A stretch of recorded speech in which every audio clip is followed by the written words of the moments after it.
हाय दोस्तों, आप देख रहे हैं इन डार्क नाइट एजे के साथ। तो चलिए बढ़ते हैं आज की कहानी की ओर। यह कहानी उस भयानक रात की है जब हमने अपनी मौत को करीब से देखा था। ये कहानी 31 दिसंबर 1986 से शुरू होती है। मैं और मेरे दो दोस्त रमेश और सुरेश ने प्लान किया कि हम 31 दिसंबर को नाने घाट में कैंपिंग करेंगे और नए साल के पहले दिन ही उस जगह को एक्सप्लोर करेंगे। हम कल्याणपुर से रात 9 बजे निकले थे। उस रात कार मैं चला रहा था। रात के वक्त हाईवे वीरान दिखाई दे रहा था। बस बीच बीच में बैलगाड़ी या साइकिल वाले दिख रहे थे। कार चलाते चलाते हमने शिवालय क्रॉस किया। फिर हमें धीरे धीरे भूख लगने लगी।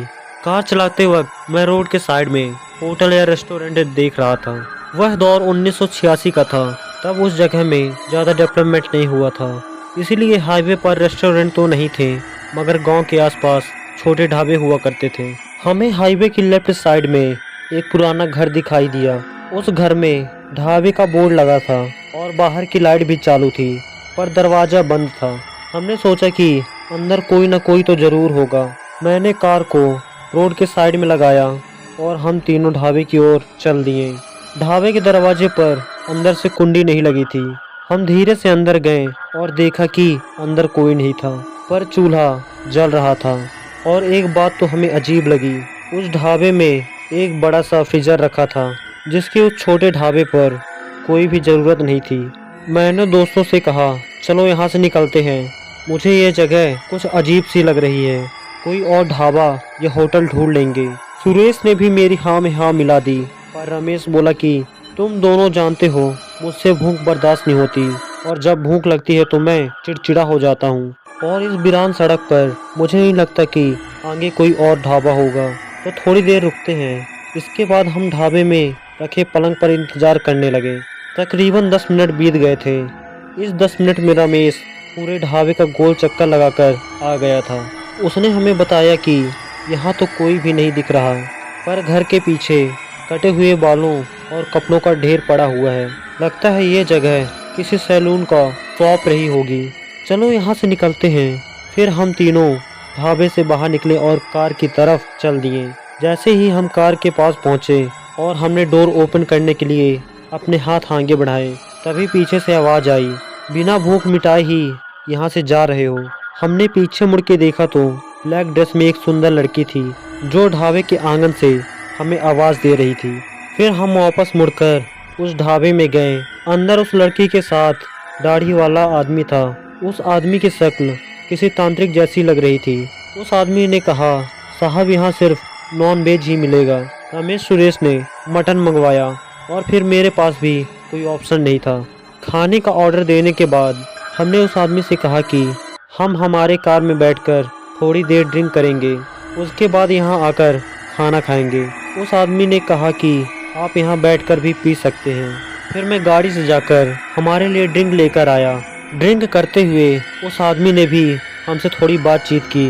उस आदमी ने खुद का नाम अधीरा और लड़की का नाम वसुंधरा बताया और कहा कि हम पास के ही गांव में रहते हैं और बस समय बिताने और शौक पूरा करने के लिए ढाबा चलाते हैं। हमारे ड्रिंक खत्म करने तक टेबल पर हमारे लिए प्लेट्स लग के रखी थी।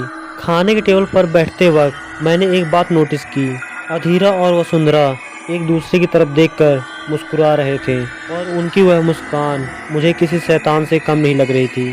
खाना खाते वक्त रमेश ने पूछा कि यह मटन के पीस इतने बड़े क्यों हैं, तो अधीरा ने अजीब सी आवाज़ में जवाब दिया कि बड़े टुकड़े खाने में ही मज़ा आता है, यहाँ हमेशा बड़े टुकड़े ही परोसे जाते हैं। हम खाना खाने और बातचीत करने में व्यस्त हो गए। उस वक्त हम काफ़ी नशे में थे। तभी मैंने उन दोनों को जल्दी जल्दी में ढाबे से बाहर जाते देखा, पर नशे की वजह से मैंने उन पर ज़्यादा ध्यान नहीं दिया और फिर से हंसी मजाक में बिजी हो गए। हम तीनों में सिर्फ सुरेश ही ड्रिंक नहीं करता था, इसलिए खाना खत्म करने के बाद मैंने सुरेश से कहा, तुम बिल दे आओ, हमें जल्दी निकलना है।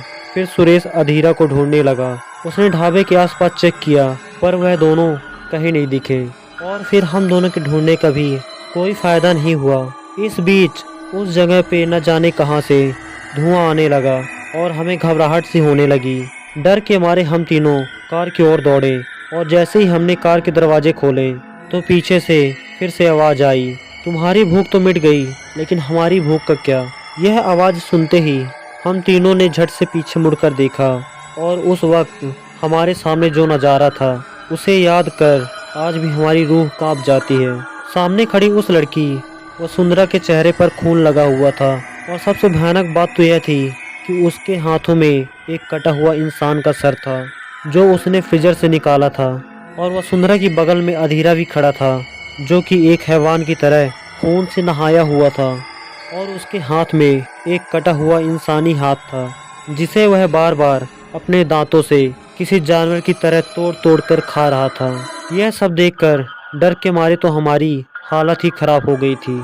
हम तीनों जल्दी से गाड़ी में बैठे और मैं गाड़ी स्टार्ट करने लगा, पर हमारी नज़र उन दोनों पर ही थी। वह दोनों हमारी तरफ तेजी से बढ़ रहे थे जैसे कि हम उनका शिकार हों। उस वक्त हमारे बैड लक की वजह से हमारी गाड़ी भी स्टार्ट नहीं हो रही थी और वह दोनों हमारे कार के आसपास मंडराने लगे। वह शैतान गाड़ी के छत पर चढ़कर जोर जोर से कूदने लगा और वह चुड़ैल औरत गाड़ी के बोनेट पर चढ़कर कांच के ऊपर मारने लगी। कांच बस टूटने ही वाला था। मैंने एक लंबी सांस भरी और दिल से हनुमान जी का नाम लेकर गाड़ी की चाबी घुमाई और इस बार गाड़ी भी स्टार्ट हो गई। मैंने गाड़ी यू टर्न मार के कल्याणपुर की ओर भगाई। वह दोनों जानवर की तरह गाड़ी के पीछे भागने लगे। वह चुड़ैल जोर जोर से चिल्ला रही थी और वह शैतान जानवर की तरह दहाड़ रहा था। काफ़ी देर तक उन्होंने हमारा पीछा किया। बाद में वह दोनों अचानक से गायब हो गए।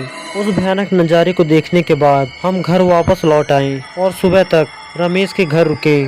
सुबह होते ही हम अपने अपने घर लौट गए। दोस्तों, इस हादसे के हुए तो काफ़ी वक्त हो चुके हैं, लेकिन हम जब भी इस घटना को याद करते हैं तो हमारी रूह कांप जाती है।